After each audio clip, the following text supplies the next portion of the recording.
المكتب التعاوني للدعوة والإرشاد وتوعية الجاليات بمحافظة بدر।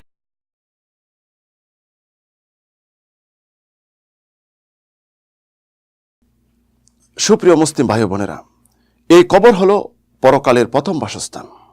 হতে পারে কারোর জন্য জান্নাতের টুকরা, হতে পারে কারোর জন্য জাহান্নামের আগুনের একটি গর্ত। রাসূল সাল্লাল্লাহু আলাইহি ওয়াসাল্লাম ইরশাদ করেছেন, ইন্নাল কবরা আউয়ালু মানাজিলুল আখিরাহ ফাইন নাজা মিনহু ফামা বা'দাহু আইসারা মিন ওয়া ইন লাম ইয়ানজু মিনহু ফামা বা'দাহু আশাদ্দু মিন। যে কবর হলো পরকালের বাসস্থান, প্রথম বাসস্থান। যদি এই থেকে কেউ মুক্তি পেয়ে গেল, পরবর্তী তার জন্য খুবই সহজ। আর যদি কেউ মুক্তি না পাইল, তার জন্য অনেক কঠিন কিছু অপেক্ষা করতেছে। রাসূল সাল্লাল্লাহু আলাইহি সাল্লাম কবর জিয়ারত করতে বলেছেন। উদ্দেশ্য কি? যে উদ্দেশ্য হলো মৃত্যু ব্যক্তি যারা আছে, কবরবাসী আছে, তারা আমাদের কাছ থেকে দোয়া পাবে। আর আমরা কি পাবো? রাসূল সাল্লাম এটাও স্পষ্ট করে দিয়েছেন, কবরবাসী আমাদের কাছে দোয়া পাবে।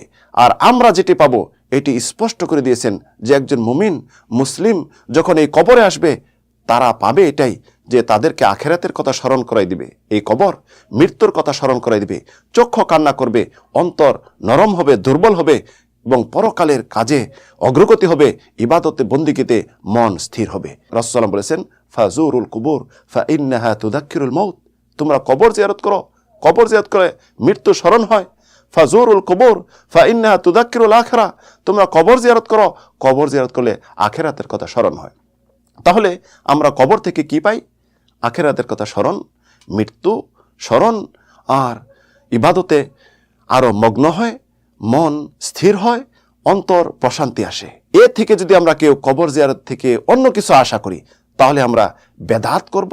বেদাতের পরিণাম হলো জাহান্নাম। আর যদি আরো কিছু আশা করি, যারা কবরে শুয়ে আছে সব কিছু তারা ক্ষমতা রাখে আমার সমস্যা দূর করতে, আমি ঋণগ্রস্ত, ঋণ থেকে মুক্তি দিতে, বিপদ থেকে দূর করতে সব কিছু ক্ষমতা কবরবাসী রাখে, তাহলে আমি মুশরিক হয়ে ফিরে আসলাম কবর জিয়ারত করতে।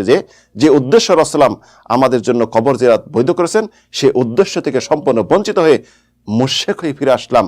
আমার তখন ঠিকানা হবে জাহান্নাম। কারণ শিরক গুনাহ আল্লাহ রাব্বুল আলামিন কখনো ক্ষমা করবেন না।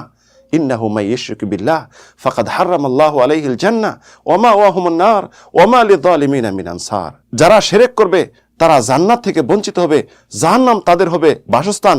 এই সমস্ত জালেম ব্যক্তিদের জন্য কখনো কোনো সাহায্যকারী থাকবে না।